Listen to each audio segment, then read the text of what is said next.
The Saxon court in Dresden was then a center of Roman Catholic revival. Winckelmann gave in to these influences, and he never quite forgave himself for it. But for him, Rome would be only a way station back to Greece. His thoughts on the imitation of Greek works of art in painting and sculpture in 1755 appealed from the imitative classicism of Berniesque Dresden back to the works of the Greeks themselves. With a meager pension from the Elector of Saxony, he went to study in Rome. There, an affair with a wealthy painter provided his room and board, and he managed to secure the patronage of cardinals. Beginning as librarian companion to Cardinal Albani, he became first librarian and finally controller of antiquities in the Vatican. Quote, Cardinal Passionai, a jovial old man of 78 years, Winckelmann boasted, took him for drives, and he always escorts me home in person. When I accompany him to Frascati, we sit down to table in slippers and nightcaps, and if I choose to humor him, in our night shirts, too. This may seem incredible, but I am telling the truth. End of quote. Despite such distractions, Winckelmann's passion for Greek art never flagged, and he stayed with his ambition to, quote, produce a work in the German tongue, the like of which has never seen the light of day. The history of ancient art, which I have undertaken to write, he explained, is not a mere chronicle of epics and of the changes which occurred within them. I use the term history in the more extended signification which it has in the Greek language, and it is my intention to attempt to present a system, to show the origin, progress, change, and downfall of art, together with the different styles of nations, periods, and artists, and to prove the whole, as far as it is possible, from the ancient monuments now in existence. End of quote.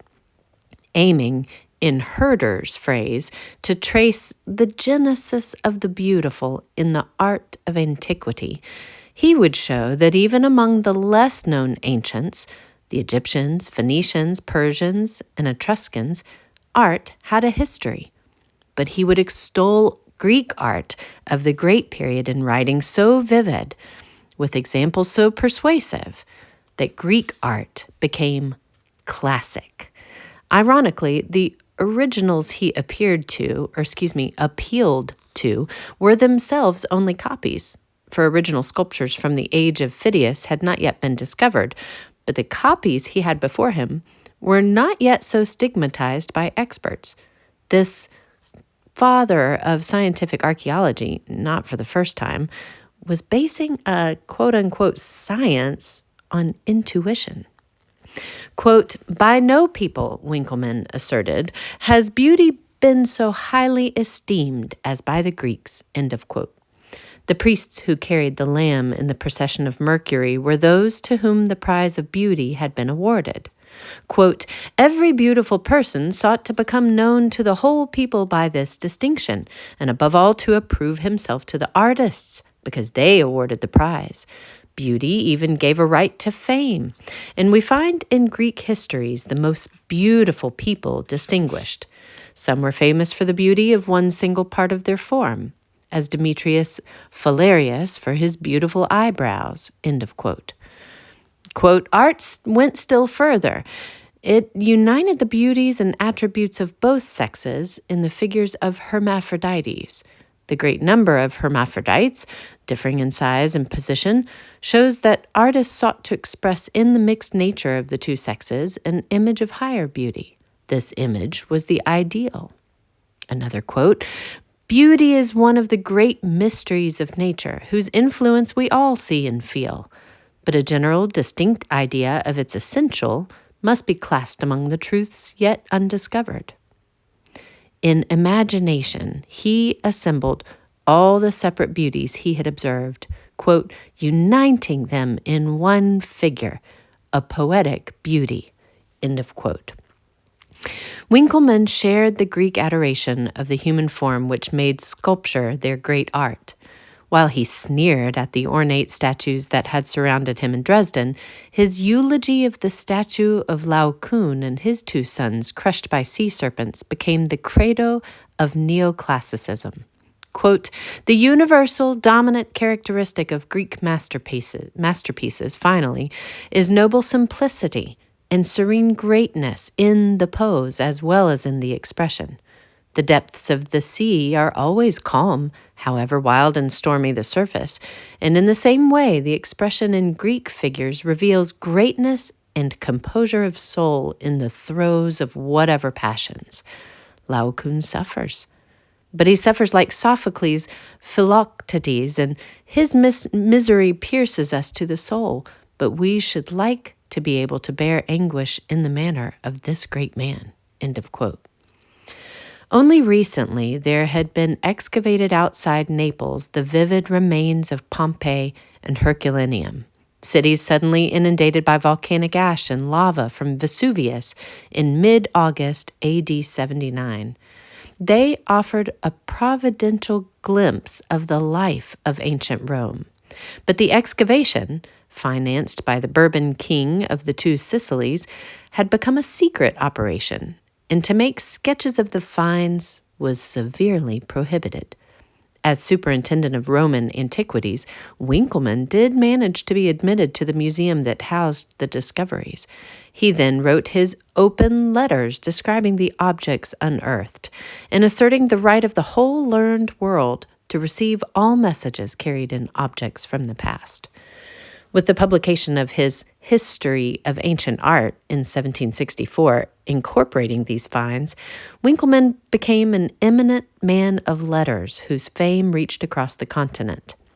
This was one of the first works in the German language to become a classic of European literature. The next year, Frederick the Great offered him a post as royal librarian. Meanwhile, he was being tempted by invitations to Greece. In April 1768, he finally decided to return to Germany, and en route through Vienna, he was received by the Empress of Austria. Still, he could not bear to abandon Rome, and he impulsively hastened back by way of Trieste.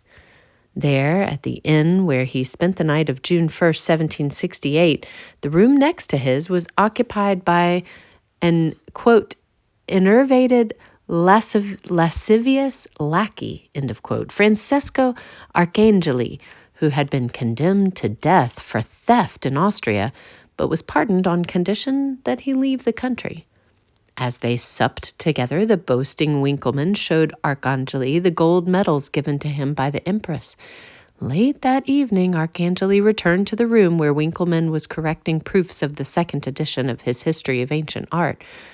Arcangeli strangled him with a rope, then stabbed him to death. Sentenced for his crime, even as he was being broken on the wheel, Arcangeli blamed Winckelmann for seducing him with gold. Quote, "Winckelmann is like Columbus," the adoring Goethe exclaimed, "not yet having discovered the new world, but inspired by a premonition of what is to come. One learns nothing new when reading him, but one becomes a new man." End of quote. Winckelmann's legacy was a popular movement, incorporating the history of art into the life of art. He, more than any other person, was responsible for elevating Greek and Roman antiquity into a synonym for the classical. The great English architect Robert Adam, 1728 to 1792, had come to know Winckelmann on his visit to Rome, but had failed to persuade Winckelmann to accompany him to Greece. The neoclassic would become fashionable even before the classic had been properly documented. Adam became famous by embodying the neoclassic ideal in his design for English country houses that included neoclassic details in mantelpieces, window frames, and doorknobs. The enterprising Josiah Wedgwood, 1730 to 1795, built a factory in 1782 which he called Utruria, and which incidentally was the first English factory to use steam power.